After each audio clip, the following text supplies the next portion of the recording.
Γεια σας και πάλι από την ομάδα της νοητικής εξέλιξης. Το θέμα του σημερινού βίντεο αφορά ένα πολύ σοβαρό πρόβλημα της εποχής μας, τη συγκαλυμμένη μομφή απέναντι στη φτώχεια. Το να μην διαθέτει κανείς επαρκείς πόρους δεν είναι ούτε κακό ούτε επιλήψιμο όπως προσπαθούν να μας περάσουν με διάφορους τρόπους το συλλογικό υποσυνείδητο, φορτώνοντας όσους βιώνουν την υλική φτώχεια με ακόμη περισσότερο άγχος και ενοχές, σαν να είναι αυτοί οι μοναδικοί υπέτειοι για όλα τα κακώς κείμενα σε οικονομικά θέματα και για όλα τα συνεπαγόμενα προβλήματα. Η υλική φτώχεια δεν είναι ούτε ντροπή ούτε αμαρτία και δεν θα πρέπει να δημιουργεί ούτε επικριτική διάθεση, ούτε βέβαια ενοχές και αίσθηση ανεπάρκειας και προσωπικής αποτυχίας.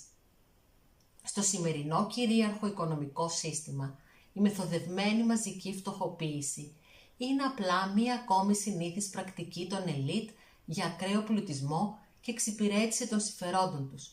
Συνεπώς, η οικονομική κατάσταση δεν είναι προσωπική ευθύνη του καθενός όπως πολλοί πιστεύουν, εξαπολύοντας περιφρονητικά άδικες κατηγορίες, αλλά θέμα συγκυριών και γενικότερου πλαισίου.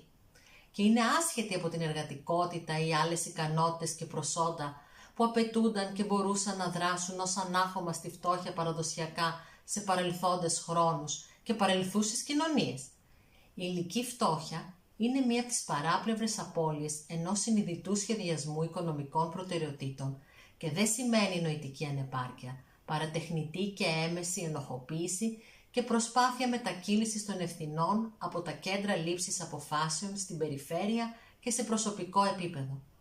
Η προσωπική στοχοποίηση είναι κάτι που πρέπει να σταματήσει, καθώς η υλική φτώχεια είναι ένα ευρύτερο σοβαρό κοινωνικό πρόβλημα που αναζητά μια λύση και ως τέτοιο πρέπει να αντιμετωπίζεται συλλογικά από την κοινωνία, τόσο άμεσα όσο και μακροπρόθεσμα, μέσα στο πλαίσιο ενός ευρύτερου οικονομικού και κοινωνικού μετασχηματισμού, όπου δεν θα υπάρχουν πλεονάζοντες και υπεράριθμοι για τους δείκτες της οικονομίας.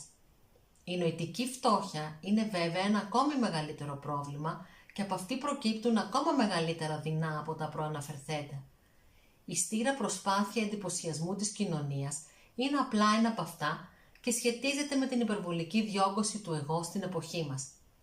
Όσο για την υλική φτώχεια, παρά τα όποια τυχόν προσωπικά λάθη σε επίπεδο λήψης αποφάσεων, τα αντικειμενικά περιθώρια δράσης είναι πράγματι πολύ περιορισμένα, μέσα σε ένα ευρύτερο πλαίσιο πραγματικά ελάχιστων διαθέσιμων επιλογών για δράση.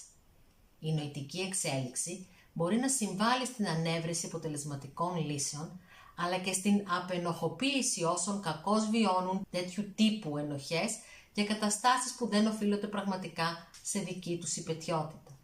Αυτό δεν σημαίνει να προσφέρουμε εύκολα άλοθη με το παραμικρό στον εαυτό μας, χωρίς λόγο, μέσα από μια καταγγελτική διάθεση και ανάλογη ρητορική και να σταματάμε σε διαπιστώσεις νύπτοντας τα σχήρας μας, αποποιούμενοι κάθε ευθύνη και συμμετοχή στους όρους διαμόρφωσης της κοινωνίας.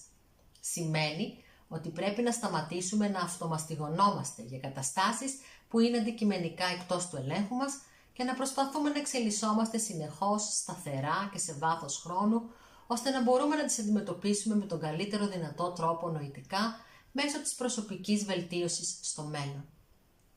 Αν σας άρεσε αυτό το βίντεο, κάντε like και share και εγγραφείτε στο κανάλι μας. Θα τα ξαναπούμε σύντομα.